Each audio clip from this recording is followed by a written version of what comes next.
welcome to step 1 of the Communicate to Build Relationships Challenge. This week, you're going to be learning the 5 steps to connecting better with the people in your lives, no matter what their personality is. Not only that, but you'll also walk away feeling the full weight of your worth without being afraid that you've hurt someone else's feelings or inadvertently burned a bridge between a relationship that you can't repair. I'm Jen Higgins, Certified Personality Strategist, Enneagram Ninja, and your guide this week to having more meaningful interactions that lead to loyal clients, loyal students, and loyal customers through compassion, trust, and rapport. And as a parent, you get the bonus of raising more emotionally healthy kids when you use these skills at home. This week, you will learn how to understand the what, how, and why people communicate, and the things we do that sometimes accidentally puts a wedge in our relationships. I want to share with you some quotes from stories that I've heard from my clients, members, and guests on my podcast. Let me know if you can relate to any of these. People see me as being standoffish or stuck up. I've been accused of being bossy and controlling, and that really surprised me and was really hurtful. I'm always afraid that I'm stepping on toes or being pushy. I feel like I don't matter. I'm just invisible, and no one wants what I'm offering. I just stopped trying because no matter what I did, it didn't make a difference. I didn't know I was being intimidating. I was just trying to help. I thought we were having fun, and then I found out I really hurt this person. And it's sad because I really did understand her more than my actions suggested. Have you ever been on the receiving end of a misunderstanding like these? Have you ever been on the giving end? Chances are the answer is yes, or you wouldn't be listening to this. And chances are you either have a strained relationship with that person, where one feels like they're doing all the giving and the other is doing all the taking, or you have a disconnected or surface relationship with that person where maybe that relationship isn't necessarily bringing you stress, but it isn't bringing you joy either. Now, I've been coaching people to work with their personalities for over 2 decades now, but I remember in the beginning, I operated on a common sense basis, meaning if it made sense to me and worked for me, then it must be what everyone else should do. Now, I was in my early 20s. I was still a baby. I was fresh out of grad school, starting a corporate position. I sat in a chair in front of a computer working with data and theories. But as I moved up the corporate ladder, I was able to work with managers and teams in the implementation of those data and theories. And I went out into the field to show them how they could work better together to be more efficient and be more productive based on their personalities. But I got a rude awakening. One gentleman point blank looked at me with a condescending smirk and said, "Well, maybe that works for you in your business suit sitting in home office, but out here in the field, that ain't gonna cut it." I was so angry at how close-minded he was. And I was embarrassed by how he made me look stupid and naive. And truthfully, I was afraid what my boss would do when he found out that I had failed my first mission because I couldn't get the other people to open their minds. But what I learned is that data aren't humans and humans aren't data. And my boss already knew that. The truth was, I had failed to open my own mind about the assumptions I make in the world because of what I call my personality paintbrush. So this is a great concept. This is a good analogy that I'm going to be talking about a lot this week. Each of us has a personality paintbrush. We wake up every morning and we start painting our world with it. And however we paint it, that becomes our current reality. Now, I'm not saying you need to put down your brush, not at all. It's our paintbrush, our personality paintbrush, that makes us unique. It's what allows us to make our difference in the world. But we can use it to create something beautiful that attracts others, that compels others to look at our art and be inspired, or we can create something that repels them.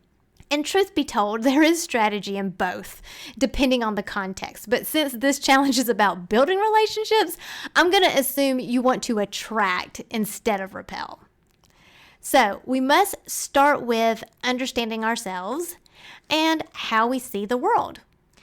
And it's the recognition that we even have a paintbrush and to be intentional with it, but not to get rid of it. Now, I believe that the Enneagram is the best tool for this because it doesn't focus on our behaviors, but the reason behind our behaviors. And it's the only tool that explains our behaviors, the patterns of our behaviors in stress and in health. But if you just don't think you want to fool with another personality tool, don't worry, because you're not going to need to know anything about the Enneagram to participate in this challenge this week. Everything that I'm going to be teaching you is universal and personality independent. And honestly, you might be a little disappointed because the skills I'm teaching you aren't anything new. You're probably already capable of doing it, but the problem is that you're not approaching it the right way. And that is the frustrating thing, right? You know what to do. You're probably already doing it, but because no one has shown you what I'm going to walk you through this week, you aren't seeing the results in your relationships that you expect. So what I want you to do today is, first of all, reserve your spot for the live implementation sessions this week. There will be at least 2 of them, and the links are going to be in your inbox if you've registered for the challenge. You have until midnight tonight to register to get in on that first session. And that first one, I'm going to be talking more specifically about the Enneagram. So if that is your jam, or you would like for it to be your jam, then join me on that one. It is first come, first serve, and I do like to keep them small so I can personalize them to the people who are attending. And that group session is usually $40, but during the challenge, I do like to offer them for free. That way, not understanding your Enneagram type isn't holding you back during the challenge if that is something that you're already familiar with. The second one will be a more general Q&A, since by that point you will have already started implementing the tactics that you'll be learning this week, and will probably have questions about your specific situations. So if you're listening to this and you haven't registered for the challenge yet, do that first. The link is in the show notes, and you'll get the links to the free implementation sessions in your inbox. So remember, those sessions are first come, first serve. So again, for this challenge, you do not need to know your Enneagram type. Repeat, you do not need to know your Enneagram type. You will be able to use the mind shifts you'll get each day to start seeing progress in your relationships immediately, regardless of knowing your Enneagram type. Now, for today's task, I want you to reflect a little bit about the fact that you even have a personality paintbrush in your hand. And then I want you to share. And you can do this with words, or you can do it in pictures, or you can do it in GIFs, or GIFs, however you say that. And share with me about how you would paint yourself in a perfect world. What would you be doing? And how would you be feeling? In other words, think about when you are being your true self. How does that make you feel? And what are you doing in your perfect world that is giving you that feeling? Now, you don't have to get all existential in this exercise, although it's perfectly okay to do that. But if that is overwhelming, just think about something simple or even something temporary that is relevant to you right now. And you can share that with words, pictures, or GIFs, whatever is the easiest way for you to express yourself. I'm just going to ask you to post that in the Facebook group, or you can send it to me in a DM on Instagram or in an email.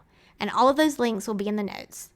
Now, I'm going to encourage you to participate because not only does it hold you accountable to make progress this week, but it's also going to get you into the drawings for prizes. And me likey prizes. And those prizes are gift cards, coaching, and a complimentary seat in the coveted course, Get Connected.